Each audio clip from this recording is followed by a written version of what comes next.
Hey, welcome back. Welcome, welcome, welcome. Welcome.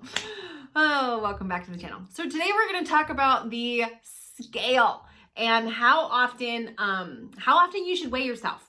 So what do I do and what do I tell my clients to do? And so my opinion on this, my expertise on this, my determination on this, whatever you want to call it, has come from having weight loss success. And it's come from not only having weight loss success, but going from a weight loss failure to weight loss success. I spent a decade flailing, floundering, having a daily pass on the struggle bus, riding the struggle bus every single day, to succeeding in weight loss, losing 161 pounds in 13 months, and going from busting out of a size 22 down to a size 2. And as somebody who has done the weighing myself weekly, monthly, daily, not at all. How do I feel today? Only getting my weight when I went to the doctor's office, not owning a scale and having it in a closet, owning the scale and having it out every day, owning the scale and traveling with it on vacations. Which way has worked the best and which ways haven't? So let me first say, and if you've been around here, you've heard me talk about this. This isn't the first time. I say this all the time. I started off with a horrible relationship with the scale. And part of that is I grew up in a household where my mom was overweight, and we did own a scale, but it didn't always work and it wasn't always out. And so as a child, I never developed, I never saw the scale much, and I would see family members, relatives, friends, parents, cursing at the scale or getting mad at the scale or, whatever it was. And so as somebody who grew up with a weight problem in my teenage years and as a young adult, I witnessed other adults having this emotion tied to their weight, having this emotion tied to what the number on the scale said. And so I wound up as an adult, and this wasn't anybody else's fault. I took this on to myself, but the environment and what I witnessed did not help, obviously. Just like what my mom had witnessed growing up didn't help. Most of the time we do what we've learned, right? And so she was doing what she had learned, and I started doing what I had learned. And so I had become this person who had my identity wrapped up in what the scale said. If I got on the scale, that scale could single-handedly start my morning off right or wrong, depending on what season I was in. If I was trying to lose weight and the scale was down 2 or 3 pounds, well, I started off in an amazing mood.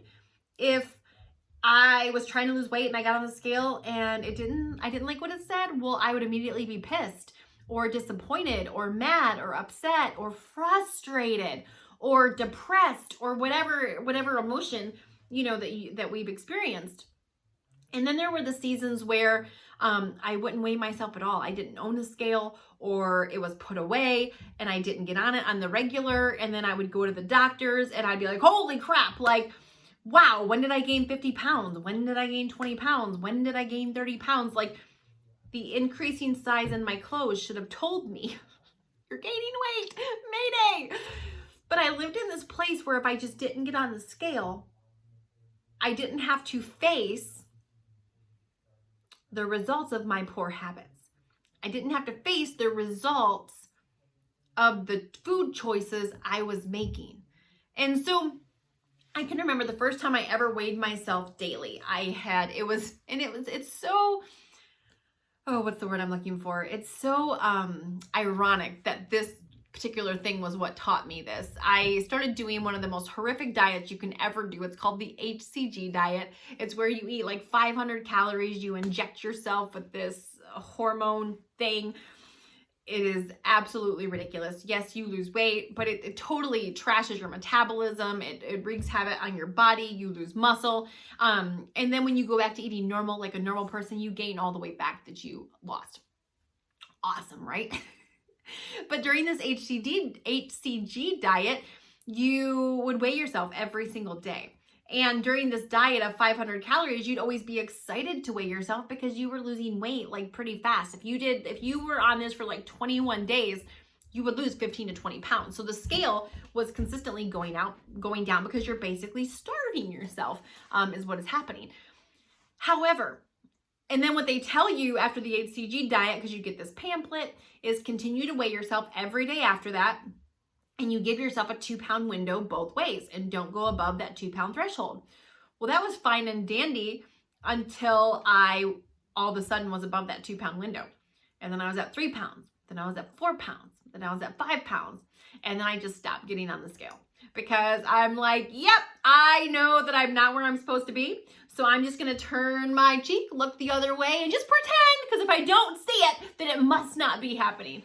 And so when I got serious about losing weight 6.5 years ago, one of the things I asked myself was, and I had learned through business that, first you form your habits and then they form you. And I can remember sitting there one night thinking, what are my overweight habits? And all of a sudden I just had this epiphany that was like, you have morbidly obese habits. Like, you are morbidly obese because you have obese habits.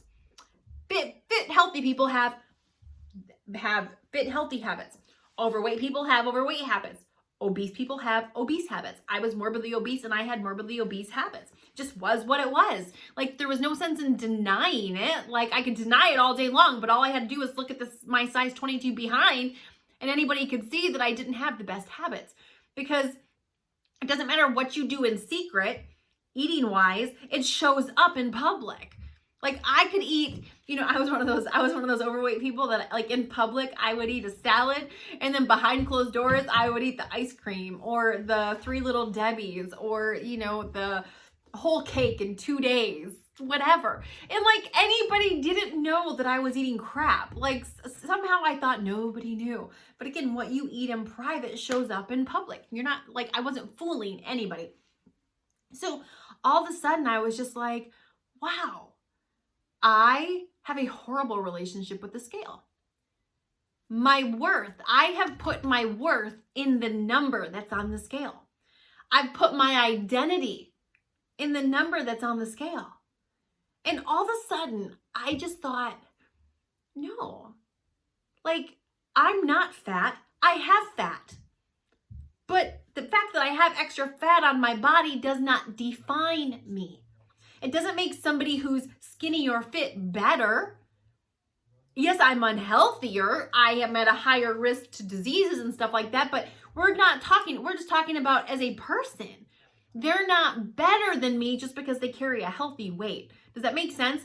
And I had elevated those people who were healthy weight, and then me, who was morbidly obese, I was somehow lower than they were because of my morbidly obeseness. Now, I was the one who put myself there. I'm not blaming anybody else. That was completely on me. But I had also used the scale as a weapon against myself instead of what it was designed. See, when somebody invented the scale, they weren't like, let's make an evil torture device so that we can torture people with the weight problem. Not what they did, but that's how I viewed the scale. No, that's not what happened. The scale was simply a device that gives us information. Now, the information that it gives us is 100% based on our own decisions. On our own decisions. And the scale gives us feedback that tells us our decisions are making our weight stay the same, our decisions are causing us to lose weight, or our decisions are causing us to gain weight. That's how we know if our decisions are in our goal, whatever our goal is. If our goal is to, because I work with clients sometimes that want to gain weight, right? So they're getting on the scale to see if their decisions are working. Sometimes clients want to stay the same. Like, I've been maintaining my weight for years and years and years, which means I'm eating to not lose and to not gain. And so the scale tells me, so if I'm losing weight and I'm trying not to, okay, well, I need to eat more, right? If I'm gaining weight and don't want to be, well, I need to eat less. It's very simple, all right? And so the biggest thing is, and here's what gets me, and it drives me bonkers. Like, I'm telling you, there's a couple things that I'm just like, where? This whole thing that you can lose weight without knowing if you're losing weight is freaking for the birds. Like, I am so sorry. Like, no. You have got to see if what you're doing is working if you want to get healthy. Because at 288 pounds, if I wanted to lose weight, but I was never weighing myself to see if what I was doing was actually working, then how do I know? And if what I'm doing is not working, then I'm eventually going to get frustrated and quit.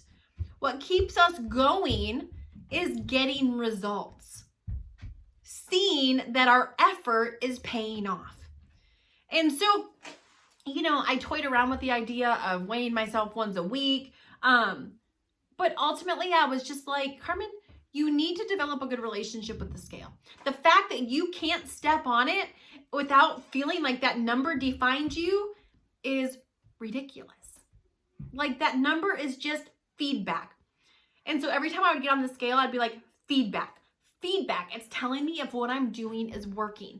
And here's what I personally believe, and this is what I do.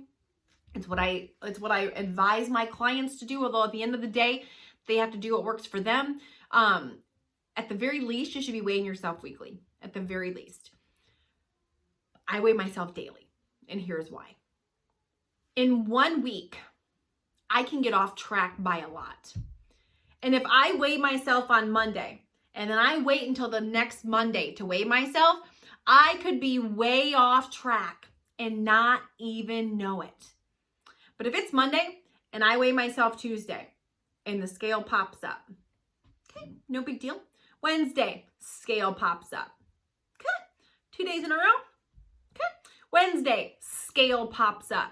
It's okay to have the scale pop up now and again, but the scale should not be, if your goal is to lose weight, the scale should not be trending up over day after day after day after day.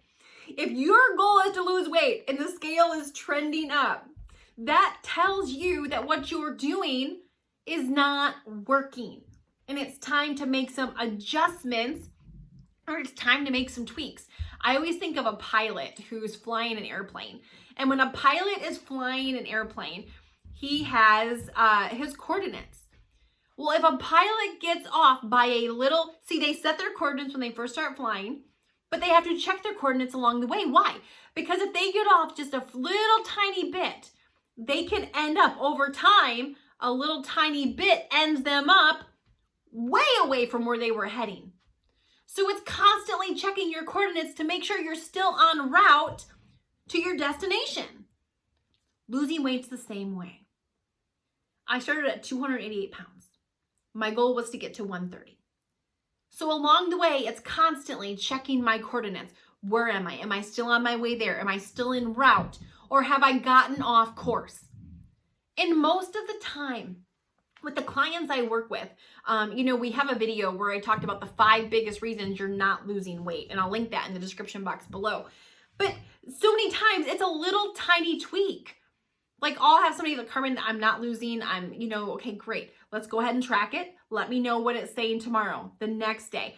And then we have to go dive in. I've had somebody before that it was their vitamins. Their vitamins were 100 and some calories every day, and they weren't taking into consideration their vitamins and their calorie count. And they weren't losing weight.